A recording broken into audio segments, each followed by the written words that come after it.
В ночь с 12 на 13 июня израильская авиация нанесла массированные удары по ядерным объектам Ирана и по другим целям в стране. Перед этим спецслужбы, чтобы расчистить небо для самолетов, провели операцию против иранской ПВО. Кроме того, погибли представители высшего военного командования Исламской Республики. Вероятно, мы видим начало новой войны на Ближнем Востоке. Внутри Израиля вовсю идут разговоры о затяжном конфликте, который не ограничится ударом и ответом на него. Власти настраивают людей на то, что ничего быстро не закончится. Характерная и немного даже мрачная деталь. Из главного израильского аэропорта Бен-Гурион, который никогда не закрывается и оттуда всегда продолжают летать израильские авиакомпании, сейчас временно убрали или почти, или вообще все пассажирские самолеты. И никто оттуда сейчас не летает. Поговорим сегодня о самой военной операции, как шла, как готовилась. Посмотрим на международную реакцию, в том числе и на то, что происходит в мировой экономике. Ну и обсудим возможные последствия.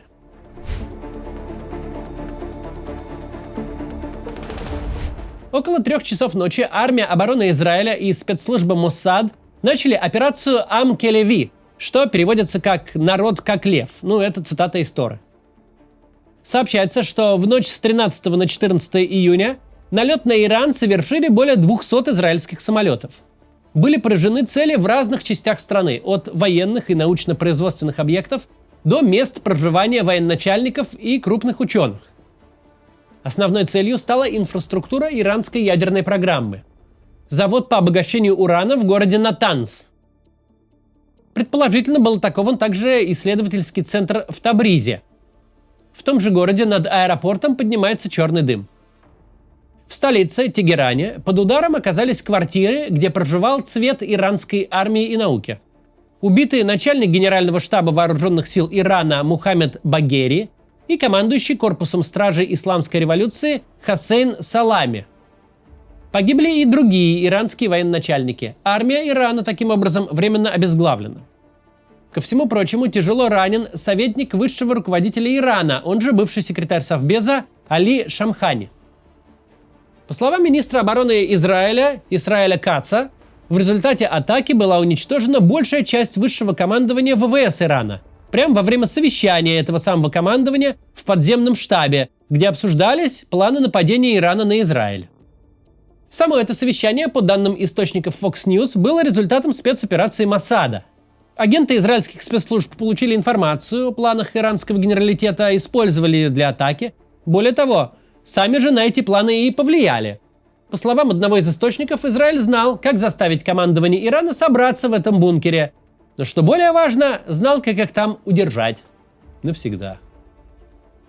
Кроме военных, во время атаки погибли и ученые. Президент Исламского свободного университета Мухаммеда Мехди Техаранджи и Ферейдун Аббаси, профессор ядерной физики, бывший глава Организации по атомной энергии Ирана. Взрывы прогремели и в городе Кум, где живут духовные лидеры республики. Над мечетью Джамкаран, недалеко от Кума, был поднят красный флаг мести. Прямо пока мы писали этот ролик, возле Кума опять были слышны взрывы. Характерная деталь, которая многое говорит о качестве подготовки операции. На текущий момент неизвестно о потере ни одного израильского самолета. И, скорее всего, это означает, что потерь и не было, потому что если бы какой-нибудь самолет был бы сбит, иранские СМИ наверняка раструбили бы об этом на весь мир.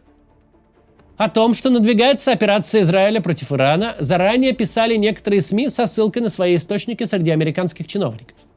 К тому же США заранее посоветовали некоторым американцам покинуть регион. Госдепартамент приказал нечрезвычайным правительственным чиновникам покинуть Ирак из-за возросшей региональной напряженности. А Пентагон разрешил членам семей военнослужащих добровольно покидать места по всему Ближнему Востоку. Израильский удар по Ирану готовился 8 месяцев и был направлен на ракетные и ядерные программы Ирана, которые Нетаньяху назвал экзистенциальными угрозами Израилю. Израильские военные заявили, еще одним аргументом в пользу удара стали разведданные об исследованиях и разработках в области ядерного оружия, которые указывали, Иран мог бы создать ядерную бомбу быстрее, если бы решил это сделать.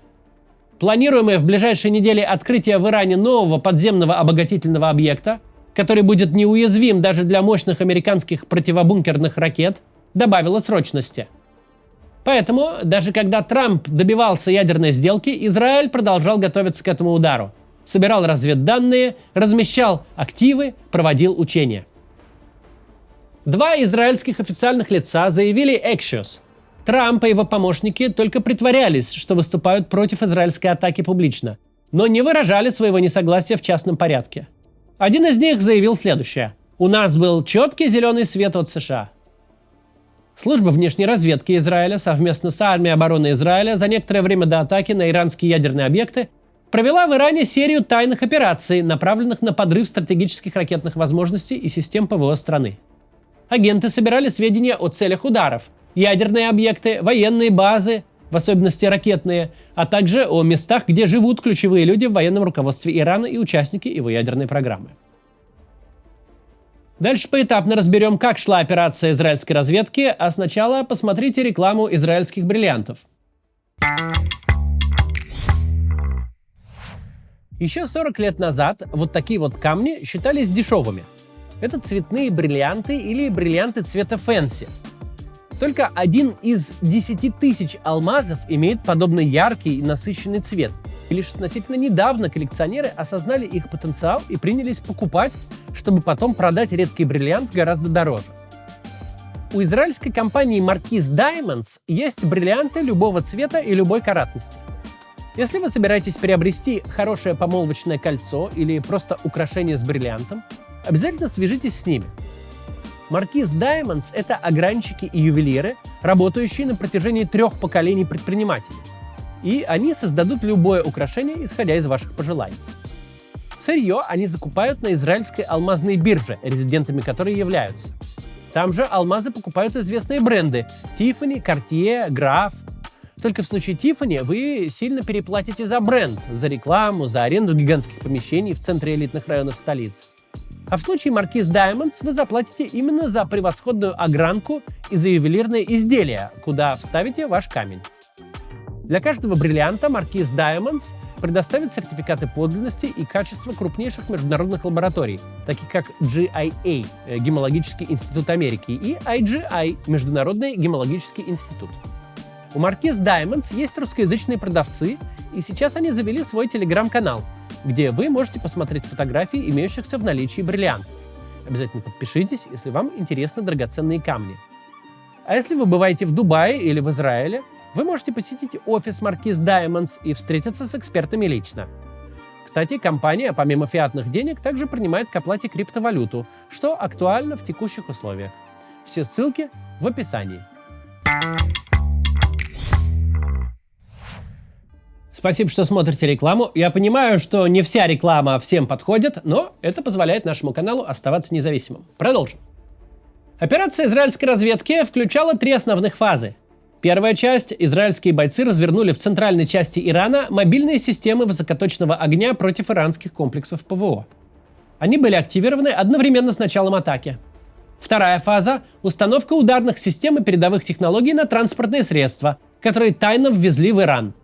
Они также были задействованы вместе с началом атаки и были направлены на уничтожение иранских систем ПВО.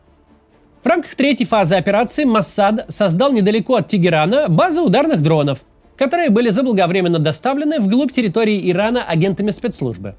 Во время израильской атаки дроны были активированы и направлены на пусковые установки баллистических ракет, находящихся около Тегерана. Для израильтян неприемлемо наличие у Ирана даже одной ядерной боеголовки. Не просто так в Иране есть, или может быть был, политологический мем, что Израиль – это страна одной бомбы. Видимо, у тех, кто так шутил, в руководстве Ирана, возможно, сегодня все не очень хорошо.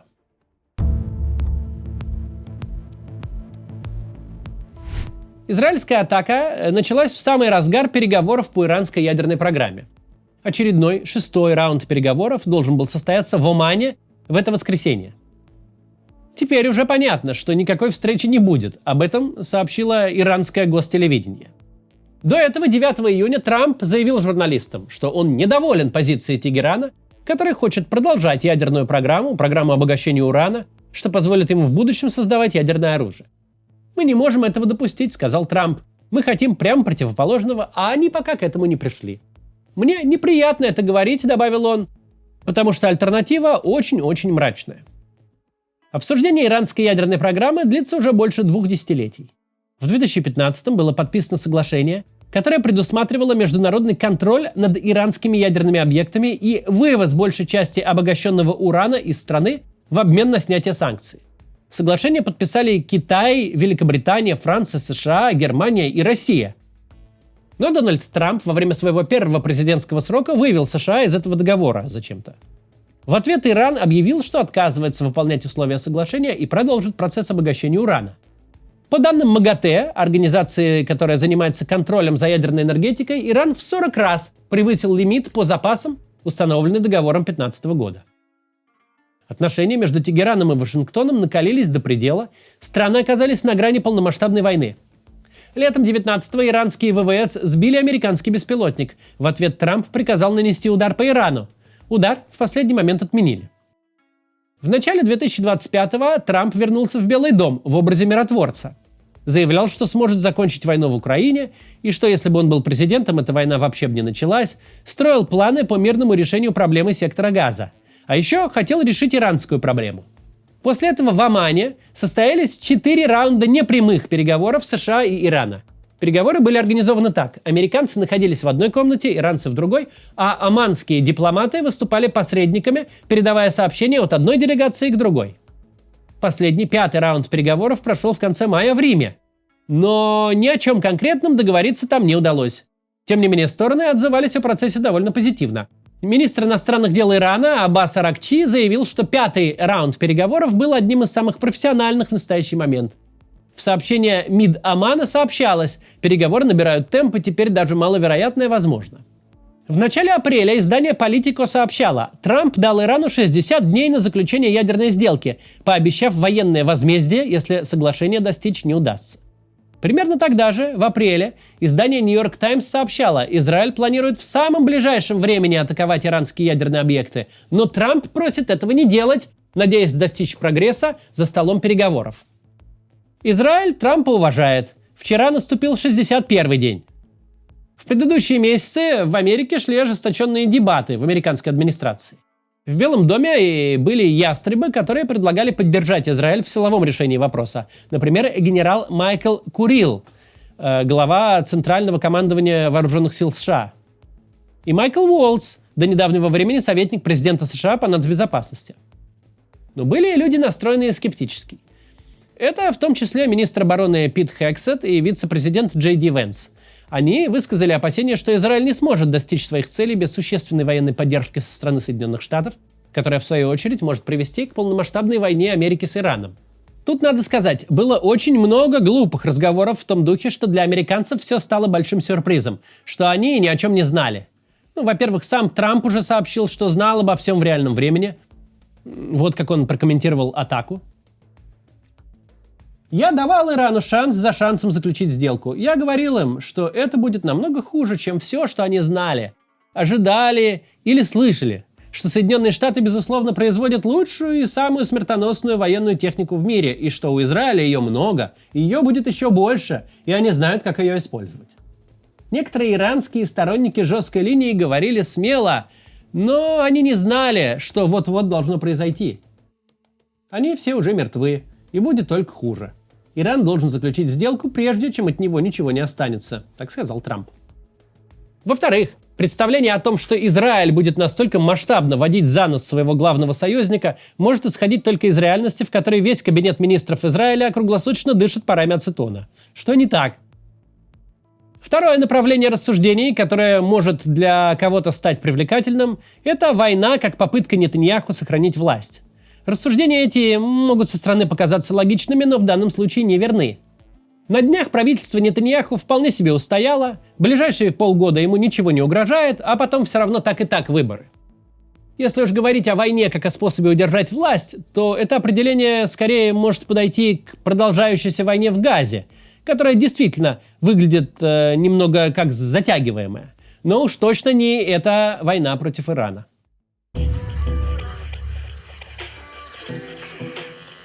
Пока сложно прогнозировать возможные долгосрочные последствия израильской операции. Но одно существенное и немедленное последствие мы видим уже сейчас. Резко взлетели цены на нефть. Любая заваруха на Ближнем Востоке – это всегда локальный шок для цен на нефть. Всегда сигнал для инвесторов закупаться фьючерсами. А то мало ли как далеко зайдут стороны конфликта в главном нефтепроизводящем регионе планеты.